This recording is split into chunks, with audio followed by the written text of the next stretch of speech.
அலைக்கும், welcome to ரஃபாஸ் minutes. பேப்பரில் வந்த கன்னித்தீவு கதையும் முடிஞ்சு போச்சு. உங்கள் டூர் வீடியோ எப்போ தாங்க முடியும்னு சொல்லிட்டு கேட்குறீங்க.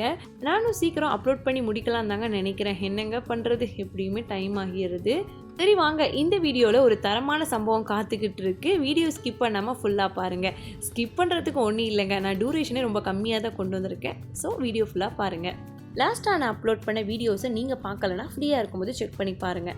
லாஸ்ட் வீடியோவில் சொல்லியிருந்த மாதிரி மூணார் மிட் நைட்டில் தாங்க ரீச் ஆனோம். காலையில் எழுந்தோடனே வயிறு கூப்பிட ஆரம்பிச்சிருச்சு.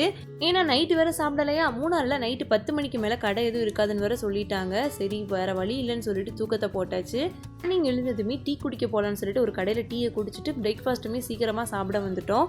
மூணாரில் எந்த கடையில் சாப்பாடு நல்லா இருக்குன்னு சொல்லிட்டு ஒருத்தங்க கிட்ட கேட்டிருந்தோம். அவங்க இந்த கடையை சஜஸ்ட் பண்ணியிருந்தாங்க. அவங்க பேச்சை கேட்டு நாங்கள் இங்கே வந்ததுக்கு மோசம்லாம் போகலைங்க. சாப்பாடு அல்டிமேட்டாக இருந்துச்சு. அவங்கவுங்களுக்கு பிடிச்சதை வாங்கிட்டு நாங்கள் அடுத்து ஒரு சூப்பரான பிளேஸுக்கு தான் போக போகிறோம். ஆல்ரெடி மார்னிங் எழுந்ததுமே டீ வாங்கி குடிச்சிட்டேன். இருந்தாலும் சாப்பிட்டதுக்கப்புறமா ஒரு டீ குடிக்கிறதே தனி சுகந்தாங்க. நீங்களும் என்ன மாதிரி டீ பைத்தியமாக இருந்தீங்கன்னா மறக்காமல் கமெண்ட் பண்ணுங்கள். இன்றைக்கி வெள்ளிக்கிழமை மதியம் தொழுகை இருக்கிறதுனால போக வேண்டிய பிளேஸ்க்கு சீக்கிரமாக போயிட்டு தொழுகை அட்டன் பண்ணலான்னு சொல்லிட்டு கிளம்பிட்டோம். இந்த அவசரத்துலையும் என்னோட ஹப்பி நவாப்பழத்தை பார்த்துட்டு இதை வாங்கியே ஆகணும்னு சொல்லிட்டு வண்டி விட்டு இறங்கிட்டாரு. இது சீசன் ஃப்ரூட்டுங்கிறதுனால இந்த சீசனில் மட்டும் தானாங்க கிடைக்கும். சரி கிடைச்சதையும் விடுவோன்னு சொல்லிட்டு என்னோட ஹப்பி வாங்கிட்டு இருந்தாங்க. இந்த ஃப்ரூட்டை நான் சாப்பிட்டு பழகலைங்க சின்ன வயசுல இருந்தே. ஆனால் இதில் நிறைய ஹெல்த் பெனிஃபிட் இருக்குன்னு ஆர்டிக்கிளில் படிச்சிருக்கேன். இப்போ நாங்கள் அட்வென்ச்சர் பண்ண தாங்க போயிட்டுருக்கோம். எங்கே போகிறோன்னு பார்த்தீங்கன்னா வாட்டர் ஃபால்ஸ் சிப்லைன் தான் போயிட்டுருக்கோம். இந்த பிளேஸ்க்கு வர்றதுக்கு முன்னாடி அவ்வளோ வீடியோஸ் நான் பார்த்துருந்தேங்க. என்னோட ஹப்பி கிட்ட கொஸ்டினாக கேட்டேன், இதில் எப்படிங்க வரணும், எப்படிங்க சிட் பண்ணணும், எப்படிங்க படுத்துட்டு போகிறாங்கன்னு சொல்லி. நீ கேட்குற கொஸ்டினுக்குலாம் ஆன்சர் இங்கே கிடைக்குன்னு சொல்லிட்டு நீ இழுத்துட்டு வந்துட்டாங்க.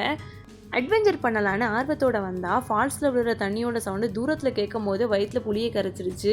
இங்கே பேமெண்ட் பார்த்தீங்கன்னா கேஷ் ஜிபே எதுனாலும் பண்ணிக்கலாம். ஒரு பர்சனுக்கு 600 ருபீஸ் வாங்குறாங்க. நாங்கள் கப்புள்ஸ் ஜிப்லைன் தான் சூஸ் பண்ணியிருந்தோம். ஸோ எங்களுக்கு 2 பேருக்கு சேர்த்து 1200. ட்ரோன் ஷாட்டுக்கு 300 ருபீஸ் வாங்கியிருந்தாங்க. ஆனால் போகிறதுக்கு செம்ம ஒர்த்தாக இருந்துச்சு. இங்கே ஜிப்லைனில் அப்படியே நம்மளை தொங்க விட்டுற மாட்டாங்க. எல்லா சேஃப்டி டூல்ஸ்லாம் பார்த்துட்டு 1க்கு 2 தடவை செக் பண்ணிட்டு தான் நம்மளை அனுப்பி வைப்பாங்க. கிட்டத்தட்ட இது ஒரு 30 செகண்ட் ட்ராவல் பண்ணக்கூடிய ஜிப்லைன் தாங்க. ட்ரோன் ஷாட் புக் பண்ணியிருந்தோமே, என்னங்க அது ஃபோட்டோ எடுக்க காணோன்னு கேட்டிருந்தோம். இப்போ நீங்கள் போகிறீங்கல்ல, ரிட்டன் வரும்போது தான் அதை எடுக்குன்னு சொல்லிட்டாங்க.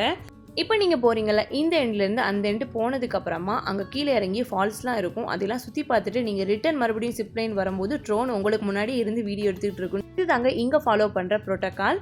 நான் என்ன ஒரு வீரமங்கையாக நினச்சிக்கிட்டு ஒரு கையில் செல்ஃபி ஸ்டிக்கும் ஒரு கையில் என்னோட உயிரையும் பிடிச்சிட்டு போனால் மரண பயத்தை காட்டிடுச்சு. இந்த ஜிப்லைன் வீடியோவில் அவங்க செல்ஃபி ஸ்டிக்கோட வீடியோ எடுத்துகிட்டு போகிறத பார்த்துட்டு நம்மளும் அந்த மாதிரி பண்ணுவோன்னு நானும் ஒரு கையில் செல்ஃபி ஸ்டிக்கை எடுத்து வச்சுட்டேன். ஆப்ரேட் பண்ணுறவங்க சொல்லிட்டாங்க, செல்ஃபி ஸ்டிக் ஓன்ஸ்க்கு விழுந்தா நாங்கள் பொறுப்பில்லைன்னு வேற சொல்லிட்டாங்க. சரி நம்ம தான் தைரியம் சலியாச்சேன்னு சொல்லிட்டு ஒரு கையில் செல்ஃபி ஸ்டிக்கும் ஒரு கையில் உயிரையும் பிடிச்சிட்டு ரைடை ஸ்டார்ட் பண்ணால் செல்ஃபியை விட நமக்கு உயிர் தாண்டா முக்கியம்னு செல்ஃபி ஸ்டிக்கை அடக்கம் பண்ணிட்டு அதுதான் நம்மளோட ட்ரோன் வீடியோ எடுக்குதுன்னு அந்த எண்டில் வந்து இறங்கியாச்சுங்க. தண்ணியை பார்த்ததும் நதியை சாங்குக்கு ரீல்ஸ் போடலான்னு பார்த்தா அடடா மலடா அடமலடான்னு ஆட்டம் போட்டுட்டு போயிடுச்சு. சரி மழை விடுற வரைக்கும் மரத்தடியில் வெயிட் பண்ணிட்டு அடுத்து சிப்லைனுக்கு போகலான்னு சொல்லிட்டு நாங்களும் ஏறுறோம். டவர் மாதிரி மேலே போயிட்டே இருக்கு. என்னடா இது இவ்வளோ ஹைட்டில் தூக்கி வச்சிருக்காங்கன்னு தாங்க இருந்துச்சு. ஹைட்டை பார்த்ததும் எனக்கு கூட கொஞ்சம் பீதி ஆயிருச்சு. இவ்வளோ படி ஏறி வந்தது மூச்சு வாங்குது, நாங்கள் கொஞ்சம் ரெஸ்ட் எடுத்துகிட்டு போகிறோன்னு சொன்னால் நீங்கள் ஜிப்லைன் போயிட்டு ரெஸ்ட் எடுத்துக்கோங்கன்னு சொல்லிட்டு அனுப்பி வச்சுட்டாங்க. சரி ரெஸ்ட் இன் பீஸ் ஆகாமல் இருந்தால் ஓகே தான்னு மனசில் அவ்வளோ பயம் இருந்தாலும் ட்ரோன் வந்ததும் இருந்த பயம்லாம் பறந்து போயிடுச்சுங்க. அட்வென்ச்சரை அதகலப்படுத்திட்டேன்னா பார்த்துக்கோங்களேன். என்னோட ஹபியை பார்த்தீங்களா, ஓவராக என்ஜாய் பண்ணிட்டு வந்தாங்க. இவங்க பண்ணுறதை பார்த்து எனக்கு ஒரு பூஸ்ட் ஆயிடுச்சு. இந்த ஷார்ட்ஸை நான் ஆல்ரெடி நம்ம சேனலில் அப்லோட் பண்ணியிருக்கேன். பார்க்க விருப்பம் இருக்கிறவங்க போய் செக் பண்ணி பார்த்துக்கோங்க. இந்த வீடியோவை பார்த்துட்டு இந்த வீர சாகசம்லாம் நீ எப்படிமா பண்ணனு என்னோட ஃப்ரெண்ட்ஸ் ரிலேட்டிவ்ஸ் எல்லாருமே டிஎம் பண்ணி கேட்டிருந்தாங்க.